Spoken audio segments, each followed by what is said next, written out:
오늘은 4장 전체의 말씀을 가지고 함께 나누려고 합니다. 그 부분에 제일 첫 부분에 있는 1절부터 3절까지 말씀입니다. 민수기를 영어로 하면 영어 성경책에는 뭐라고 나오냐면요, 숫자라는 숫자로 써 있습니다. numbers라고 나와 있지요. 왜 그러냐 하면 민수기는 백성들을 셈을 하는 게 두 번 나옵니다. 1장에 백성들을 지파대로 다 세요. 그래서 20세 이상의 전쟁에 나갈 만한 사람을 다 셉니다. 그리고 26장에 가서 또 한 번 셉니다. 그래서 민수기를 영어에서는 numbers라는 그 말로 단어로 쓰고 있습니다. 이 민수기는 출애굽기 19장에 이스라엘 민족이 시내산에 도착한 이후로 민수기까지 연결이 돼요. 그래서 시내산에서 율법도 받고 십계명 받고 성막 제정 받고 성막 짓고, 그리고 출애굽기 40장에 보면 성막에 하나님의 영광이 임재하게 되지요. 그 다음에 민수기로 넘어옵니다. 그래서 민수기 10장에 가서 10장 10절에 가면 거기서 이제 신에서 출발을 해요. 그러면 오늘 우리가 읽는 이 부분 민수기 1장부터 10장까지의 내용은 이제 출발하기 위해서 준비하는 과정이라 보시면 됩니다. 애굽에서 나올 때 이스라엘 민족을 하나님이 뭐라고 말씀을 하고 데리고 나오셨냐면, 이는 하나님의 군대다라고 데리고 나왔어요. 그죠? 근데 이스라엘 민족이 애굽에서 맡았던 역할들이 뭔지 아십니까? 노예였습니다. 몇 년 동안이요? 430년 동안 노예 생활을 했습니다. 한 번도 전쟁에 나가본 적이 없어요. 400년 동안. 그런데 하나님이 이스라엘 민족을 군대라고 해서 데리고 나왔습니다. 3개월 동안 광야를 통과하면서 이스라엘 민족은 군대로서의 위용을 갖춘 적이 한 번도 없습니다. 근데 오늘 이 민수기 1장, 2장, 3장, 4장에 넘어오면서 하나님 군대로서의 그 모습과 그 위용을 갖춰 나가시는 모습이 민수기 1, 2, 3, 4장입니다. 특별히 무엇을 보시면 좋겠냐 하면 이들의 회막을 중심으로 진을 치는 모습이 나옵니다. 자, 이스라엘 민족이 몇 개의 지파로 되어 있습니까? 12지파로 되어져 있습니다. 12지파를 3개씩 묶어요. 333 묶으면 4개로 묶을 수가 있지요. 자, 성막을 중심으로 성막을 가운데 놓고 이 3개의 지파로 나눠서 동남 서북으로 세 지파를 각각 위치하여 장막을 치게 합니다. 그러니까 지금 광야에서 이제 출발할 텐데 성막을 가운데 치면 성막을 중심으로 동서남북으로 12개의 지파가 진을 형성해서 텐트를 치게 되어 있습니다. 남자만 20세 이상으로 숫자를 계수했더니 몇 명이냐 하면 60만 3,550명이 됐습니다. 그러니까 이 남자만 이 숫자니까 우리 아이들부터 해서 어르신까지 다 하면 적어도 200만, 많으면 300만입니다. 이 숫자가 회막, 성막을 중심으로 진을 친다라는 거지요. 이스라엘 민족의 기본 사상이 있습니다. 그 기본 사상이 뭐냐면 성전 중심 사상입니다. 항상 이스라엘 민족은 성전을 중심으로 활동을 했습니다. 그 중심 사상이 어디서 시작하냐면 이 민수기부터 시작을 하는 거거든요. 무엇을 하든지, 그리고 텐트를 치든지 항상 성막이 딱 세워지면 성막이 세워지는 그 장소로부터 모든 텐트들이 중심을 향하여 원을 이루어서 성막을 보호하면서 텐트를 치게 되어 있습니다. 그래서 이스라엘 민족의 가장 중심된 것이 성전 중심이라는 거지요. 왜 성전과 성막을 중심으로 이들이 텐트를 쳤을까요? 그건 단 한 가지 이유입니다. 하나님이 계시기 때문에 그래요.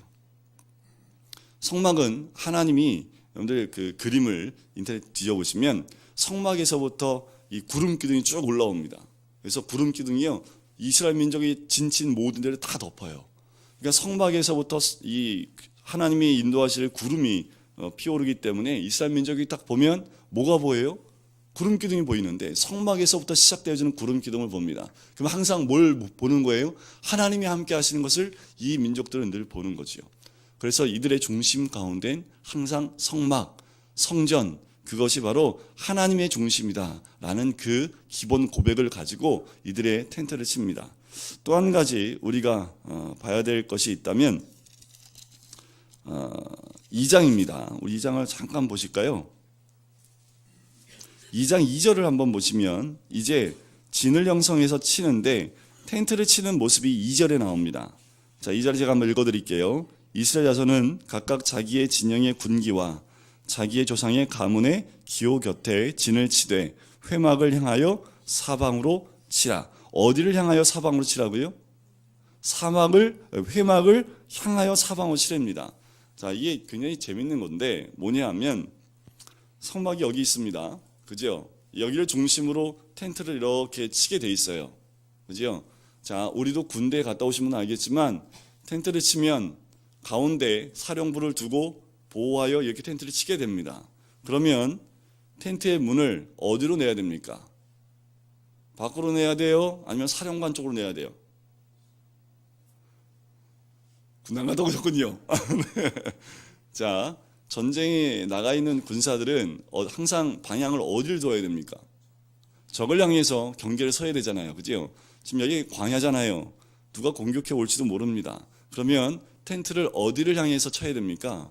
밖을 향해서 경계를 쓰면서 텐트를 쳐야 되잖아요. 그죠? 그런데 여기 지금 2장 2절 끝에 보면 회막을 어디를 향해 치라고요? 아니, 텐트를 회막을 향하여 치랍니다. 그러니까 입구를 어디를 향해 치라고요? 회막을 향해 치라고요. 자, 여기서 우리가 또 한 가지 알 수 있는 것은 늘 뭘 바라보라는 겁니까?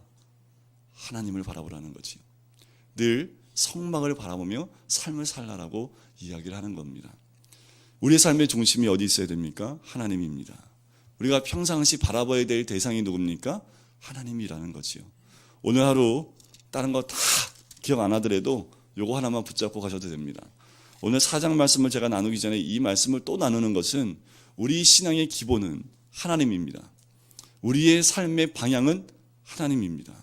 우리가 문을 열고 딱 나가면 뭐가 보여야 돼요? 구름 기둥이 딱 보이는 것이요.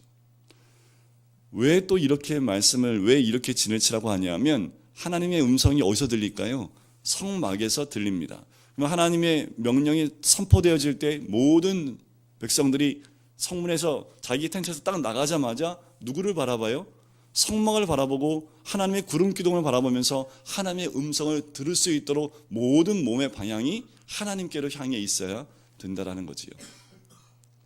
오늘 새벽 예배 끝나고 다 영적 전쟁하러 나가실 거잖아요. 그죠? 그죠? 방향은 어디로 두고 있어야 된다고요? 싸워야 될 대상을 두고 있는 게 아닙니다. 우리는요, 싸울 대상을 째려보고 있는 것이 아니라 그들을 바라보는 것이 아니라 전쟁터에 나가도 어디를 바라봐야 돼요? 전쟁은 누구께 있습니까? 하나님께 있지요. 늘 하나님을 보며 하나님의 음성에 귀를 기울이고 있으면 전쟁에선 승리할 수밖에 없습니다. 자, 오늘 4장에 나오는 그 말씀의 내용은 이런 겁니다. 자, 성막을 중심으로 진을 치는데 성막은 거룩한 거지요. 그래서 일반 사람들이 성막을 가까이 나가면 죽어요. 그래서 성막 가운데 놔두고 그 주변에 레위인들이 먼저 진을 칩니다. 그리고 난 다음에 12지파가 진을 치게 돼 있어요. 그 레위 지파가 세 가족으로 나눠지는데 오늘 보면 2절에 고핫 자손이 나오죠. 그리고 뒤에 넘어가면 22절에 보시면 게르손 자손이 나옵니다. 그리고 29절에 보면 무라리 자손이 나오죠. 요 세 자손이 레위 지파의 세 자손입니다. 레위 지파를 세 개로 나눠서 오늘은 좀 성경 공부 의미가 있으니까 좀 졸릴 때도 따라오시면 좋을 것 같아요. 레위 지파가 세 개의 자손으로 나눠서 각각 이 자손들에게 성막에 있는 것들을 일을 할 수 있도록 사역을 맡깁니다. 오늘 이 4장은 그 사역을 분배하는 자리예요. 그런데 여러분들 좀 큰 성경을 보면 고아 자손과 게르손 자손과 무라리 자손을 이렇게 구분되어 있지요. 그죠? 그런데 어느 자손이 제일 길입니까? 보면 제일 긴 자손이 누구예요? 이 답이 나오셔야 되는데 성경책이 조금 구분이 안 되셨군요. 고아 자손이 가장 길지요. 고아 자손에 대한 얘기가요 1절부터요 20절까지 나와요. 그리고 게르손은요 21절부터 28절 8절까지밖에 안 나오고요. 무라리 자손은 29절부터 33절까지밖에 안 나옵니다. 자, 왜 고핫 자손에 대한 이야기가 가장 많이 나오냐 하면 맡은 사역이 좀 중요합니다. 뭐냐 하면 성막 안에 있는 성물을 다 싸고 나르는 역할을 하는 사람들이 고핫 자손입니다. 나머지 두 자손은요 기둥, 텐트 뭐 이런 것들을 나르고 정리하는 역할을 하는 사람들이 게르손과 무라리입니다. 그런데 이 고핫 자손은 안에 보면 하나하나 하나님께서 다 알려주십니다. 뭐는 어떻게 싸고, 뭐는 어떻게 싸고, 뭐는 어떻게 하고, 뭐로 싸고, 무슨 색 보자기로 싸서 어떻게 이동하고, 이 모든 것을 고아 자손에게 다 알려줘요. 근데 딱 보니까 이 세 자손 가운데 좀 중요한 역할을 하는 사람들이 어느 자손입니까? 우리가 생각하기에 고아 자손처럼 보여지죠, 그죠? 그렇지 않습니다. 선막 안에는 더 중요하고 덜 중요한 게 없어요. 근데 목사님 왜 고아 자손이 이렇게 많이 적었을까요? 왜냐하면 성막 안에 기물들이 너무 많아요, 종류가. 그리고 성막 안에 있는 기물들은 거룩하기 때문에 특별히 하나하나 지목해서 쓰고 있는 겁니다. 기둥은요, 기둥은 그냥 통틀어서 얘기하면 되죠. 기둥들 정리해 하면 되지. 서쪽 기둥은 어떻고 남쪽 기둥은 뭘로 싸고 이렇게 안 하거든요. 그러니까 고아 자손에 대한 이야기가 많이 쓰여져 있을 수밖에 없습니다. 자, 교회의 사역들 뭐가 더 중요하고 뭐가 덜 중요하고 없다라는 거지요. 어느 공동체는 더 중요한 일을 하고 어느 공동체는 허드렛 일을 하고 이게 없다라는 겁니다. 자, 그런데 중요한 게 뭐냐면 이 고아 자손 가운데 고라 자손이 있습니다. 고라. 그런데 고라 자손 누군지 아시죠? 나중에 민수기 16장에 가면 고라 반역 사건, 고라 반역 사건이 나와요. 고라 반역 사건. 이 고라가 누구의 자손이냐면 고아 자손의 자손입니다. 그러니까 이들이 이 광야를 가면서 늘 뭐를 관장한 거예요? 성막 안에 있는 법궤와 그 모든 분향단과 이 모든 것을 다 싸가지고 매일 움직이다 보니까 이들 가운데 뭐가 올라간 거예요? 마음이 쑥 올라간 거죠. 그러니까 뭐라고 생각한 거예요? 내가 좀 중요한 일을 하지. 내가 좀 중요한 일을 하지. 그런데 이 리더인 모세가 자기를 인정을 잘 안 해줘요. 그러니까 어떻게 해요? 모세 당신만 하면서 이게 교만함에 확 들어온 거죠. 자, 우리가 주의 사역을 감당할 때 조심해야 될 부분이 여기에 있습니다. 주의 일은 아까도 말씀드렸지만 더 중요한 일, 덜 중요한 일이 없습니다. 그 안에 모든 사역들은 하나님 앞에 동등한 사역이지요. 나에게 맡겨준 그 사역, 그것이 가장 중요한 사역입니다. 그것이 청소하는 일이든 아니면 이 강대산을 닦은 일이든 어디를 무엇을 하는 일이든 그 안에 있는 모든 사역들은 하나님 보시기에 다 중요한 사역이라는 거지요. 그런데 4장 17절 한번 보세요. 17절부터 20절 말씀에 보면 18절 말씀을 보실까요? 18절에 보면 이렇게 나옵니다. 너희는 고아 족속의 지파를 레위인 중에서 끊어지게 하지 말라라고 얘기합니다. 다른 자손은 얘기 안 하는데요. 요 고아 자손만 레위인에서 끊어지면 안 돼라고 하나님이 말씀을 하세요. 중요하니까 그럴까요? 이게 착각하면 그렇게 얘기를 합니다. 그런데 그것이 아닙니다. 왜냐하면 이들이 맡고 있는 성물은 일반 사람이 손을 대면 다 죽어요. 그만큼 거룩하기 때문에 죄된 인간이 만지면 죽는 것이 성물입니다. 그런데 이 성물을 만질 수 있는 자손이 누구밖에 없어요? 고아 족속밖에 없어요. 그러니까 고아 족속이 끊어지면 성물을 만질 사람이 아무도 없는 거예요. 그래서 고아 자손만 끊어지지 말라는 그 말이 나옵니다. 무란이나 게르손 자손은 그 얘기가 안 나와요. 이 말 때문에 혹여나 고아 자손들이요, 자기들이 좀 뭔가 특별하게 하나님의 보호하심이 있다라고 생각할 수도 있다라는 거지요. 하지만 그렇지 않다라는 겁니다. 하나님 말씀하시는 모든 사역들은 각자 맡은 바 사역들이 있기 때문에 그 사역 안에서 하나님께서 거기에 맞는 일들과 또한 인도하심이 있다라는 거지요. 우리가 맡은 사역들 저마다 올 한 해 가운데 공동체별로 또한 가족별로 또한 개인별로 자신들이 위치가 있고 또한 섬겨야 될 모든 것들이 있습니다. 중심이 어디 있어야 된다고요? 하나님입니다. 누구를 향하여 있어야 된다고요? 하나님입니다. 내가 맡은 게 중요하다고요? 맞습니다. 우리가 맡고 있는 모든 것이 다 중요합니다. 말씀을 전하는 저의 위치나 아니면 정말 지혜에서 음식을 만드는 우리 권사님들의 손길이나 다를 게 전혀 없습니다. 말씀을 선포하는 저는 그 일을 맡았을 뿐이고 우리 권사님은 모든 성도님들의 또한 음식을 만들기 위해서 그 일을 맡은 것뿐이고 하나님 보시기엔 그 일이나 저 일이나 별 차이가 없다라는 거지요. 동등합니다. 하나님 앞에서는 다 중요한 사역들이라는 거지요. 근데 무엇이 더 중요하고 무엇이 덜 중요하겠습니까?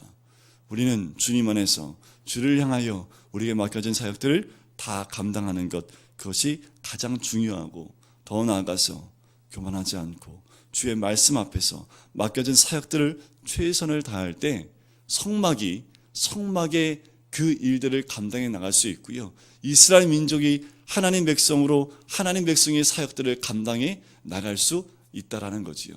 우리가 이런 모습, 정말 하나님 앞에서 하나가 된 모습, 하나님을 향한 모습, 이 삶들이, 이 사역들이 회복되어질 때 이스라엘 민족을 바라보고 있는 밖에 있는 많은 민족들이 하나님 중심의 그 이스라엘 민족을 바라보고 이야기하는 거지요. 저 민족은 하나님이 특별히 구별하여 세운 하나님의 민족, 하나님의 백성, 하나님의 군대로 인정할 수 있다라는 거지요. 그렇게 이 모든 이스라엘 지파들, 모든 민족들이 하나가 되어져 돌아가기 시작을 합니다. 그래서 이제 10장에 가면 이제 출발을 해요. 그래서 출발해서 광야를 지나가는데 너무나 조직적으로 이동할 때도 순서가 있어요. 그 순서에 맞춰서 착착착 진행해 나갑니다. 움직이기 전에 먼저 성막부터 싹 다 걷어서 먼저 움직이기 시작을 하고 그 앞뒤로 성막을 보호하여 움직이는 이들의 모습, 또한 진을 칠 때 정말 참 맞게 성막이 딱 완성이 되면 그 주변에 텐트가 쫙 쳐지는 거지요. 항상 성막이 중심이 세워지면 그 주변으로 세워져 가는 이들의 텐트의 모습, 멀리서 보면 정말 장관이지요. 또 이들을 덮고 있는 하나님의 구름 기둥이 이들 전체를 보호하고 덮고 있는 모습. 오늘도 하나님은 하나님의 구름 기둥으로 우리 모든 성도님들의 가정을 덮어주실 줄 믿습니다. 이게 하나님을 향한 우리의 신뢰입니다. 이것이 무너지지 않고 하나님이 나를 보호하신다는 그 구름 기둥이 나와 함께한다는 그 마음, 그래서 우리는 늘 어디를 향하라고요? 하나님을 향하라고요. 누굴 중심으로 살아야 된다고요? 하나님 중심을 두고 살아야 된다고요. 그리고 내가 맡겨진 가정에서의 사역이나 교회에서의 사역이나 직장에서의 모든 사역도 마찬가지로 하나님이 나에게 주신 그 사역들이기에 최선을 다하여 그 모든 일들 해나갈 때에 그 모든 일들을 통해서 하나님 영광 받아주실 줄 믿습니다. 여러분들, 교회에서만 하는 일들이 하나님이 맡겨준 사역이 아닙니다. 이 땅에 우리 태어나셨을 때 여러분들 가정에서 하는 사역도 하나님이 맡겨준 사역입니다. 직장에서 우리에게 맡겨진 그 일도 하나님 달란트별로 우리에게 주신 사역이라는 거지요. 그 모든 일들도 하나님 앞에 서 있는 것처럼 요셉이 보디발 장군의 아내가 유혹을 했을 때 요셉이 했던 말이 한마디가 있습니다. 그 한마디가 뭐냐 하면 내가 여호와 앞에 죄를 범할 수 없습니다. 그런데 보디발 장군의 노예이기 때문에 원래는 뭐라고 얘기해야 돼요? 제가 보디발 장군한테 죄를 지면 안 돼요. 이 말을 해야 되는데 요셉은 그렇게 얘기하지 않고 내가 하나님 앞에서 죄를 범할 수 없습니다 라고 고백을 했다라는 거지요. 맞습니다. 요셉의 기본 사상은 자기의 죄인은 보디발이지만 죄는 누구한테 지면 안 돼요? 하나님 앞에. 우리의 삶의 중심도 요셉과 같아야 되는 거지요. 삶의 중심이 주께 있으면 늘 내가 맡겨진 모든 일들과 사역들이 누구 앞에서 하는 겁니까? 하나님 앞에서 하는 거지요. 우리가 물질을 버는 사역들도 마찬가지입니다. 하나님 중심, 주를 위하여, 또한 하나님의 영광을 위하여 직장에서도 가정에서도 이 교회에서도 변함없는 똑같은 하나님의 영광을 위해 살아가는 것, 그 본분이 우리의 본분인 줄 믿습니다. 오늘 나가시면 승리할 줄 믿습니다. 승리하려면 누굴 향하여 서 있어야 된다고요? 하나님. 이걸 꼭 잊지 마십시오. 우리가 이걸 잊어요. 그래서 때로는 한 대 얻어맞고 이게 뭐지? 하고 와보면 이게 문을 하나님께 뒀어야 되는데 문을 밖으로 뒀구나. 그럼 빨리 문을 다시 뜯어서 다시 하나님을 향해서 문을 두셔야지요. 이것이 또 이 한 주간 동안 주와 동행해 가시는 우리 성도님들의 방향과 또한 그런 고백이 되시기를 주의 이름으로 간절히 축원드립니다.